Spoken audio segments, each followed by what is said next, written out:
ഈ പാറയെടുക്കലും അതേപോലെ തന്നെ ഈ മൃതദേഹങ്ങൾ അങ്ങനെ പല സ്ഥലങ്ങളിൽ നിന്ന് എടുക്കാറുണ്ട്. സാധാരണ ഒരു ആംബുലൻസ് ഡ്രൈവർക്ക് അതിൻ്റെ ആവശ്യമില്ല, വാഹനം മാത്രം ഓടിച്ചാൽ മതി. പക്ഷേ അങ്ങ് ഈ മൃതദേഹങ്ങളൊക്കെ എടുക്കാനൊക്കെ നിൽക്കുന്നുണ്ട്. എങ്ങനെയാണ് അതിലേക്കൊക്കെ എത്തിയത്? എങ്ങനെയാണ് ആ ഒരു ധൈര്യമൊക്കെ ആയത്? അത് പണ്ട് ഞാൻ തുടങ്ങുന്ന സമയത്ത് കിളിമാനൂർ പോലീസ് സ്റ്റേഷൻ പരിധിയിൽ ചെറുക്കാരം പാലം എന്ന് പറയുന്ന സ്ഥലമാണ്. അത് കാരേറ്റിൽ നിന്ന് നഗരൂർ പോകുന്ന വഴിക്ക് അവിടെ ഒരു പാലമുണ്ട്. ആ പാലത്തിൻ്റെ അവിടെ ഒരു 87 വയസ്സൊക്കെ വരുമെന്ന് തോന്നുന്നുണ്ട്. അപ്പൂപ്പൻ മരണപ്പെട്ട് 7 ദിവസത്തോളം പഴക്കമായി. വെള്ളത്തിൽ പകുതി കരയിൽ പകുതിയായിട്ടാണ് കിടന്നത്. അപ്പം അത്രമേൽ രൂക്ഷമായിട്ടുള്ള ഗന്ധവും പുഴുക്കളുമൊക്കെ ആയി.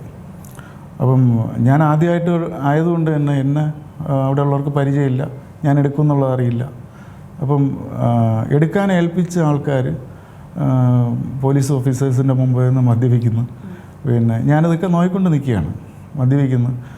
എന്നിട്ട് കുറച്ച് കഴിഞ്ഞപ്പോഴത്തേക്ക് എടുക്കാമെന്ന് പറഞ്ഞിട്ട് ഇവർ 2-3 പേര് ചെന്ന് ഇങ്ങനെ കൈക്ക് പിടിക്കുമ്പോഴത്തേക്ക് കൈ ഷോൾഡർ വെച്ചിട്ട് ഇളകിപ്പോന്നു.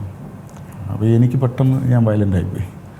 ഞാൻ ഓടിച്ചെന്ന് ഇയാളങ്ങ് പിടിച്ചിട്ട് ഞാൻ പറഞ്ഞ് മാറിക്കിടന്ന് എന്താ കാണിക്കുന്നതെന്ന് ചോദിച്ചു. അപ്പം ഉദ്യോഗസ്ഥരെന്ന് പറഞ്ഞു ഒന്നും പറയരുത്, നമുക്ക് വേറെ ആരും ഇല്ലയെന്ന്. ഞാൻ പറഞ്ഞു സാർ ഞാൻ എടുത്തു തരാം, കുഴപ്പമില്ല. അങ്ങനെയാണ് തുടക്കം.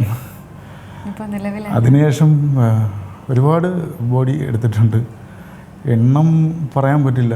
എനിക്ക് തോന്നുന്നു 2500-3000 ആ ഒരു റേഞ്ചിലൊക്കെ ബോഡികൾ. പിന്നെ എന്നുവെച്ചാൽ മർഡർ ആയാലും ഇല്ലെങ്കിൽ തൂങ്ങി ഹാങ്ങിങ് ആയാലും സ്വയം മരണപ്പെട്ടു പോകുന്നതായാലും ഇല്ലെങ്കിൽ മറ്റെന്തെങ്കിലും കാര്യങ്ങളായാലും ഇപ്പോൾ വീട്ടിൽ മരണപ്പെട്ടു പോകുന്നതായാലും എല്ലാം കൂടെ 10,000-3000 അതിന് മുകളിലോട്ടൊക്കെ വരും. ഏറ്റവും പുതിയ വാർത്തകളും വിശേഷങ്ങളും വിരൽ തുമ്പിലറിയാൻ സീ മലയാളം ന്യൂസ് എല്ലാ ഡിജിറ്റൽ പ്ലാറ്റ്ഫോമുകളിലും ലഭ്യം.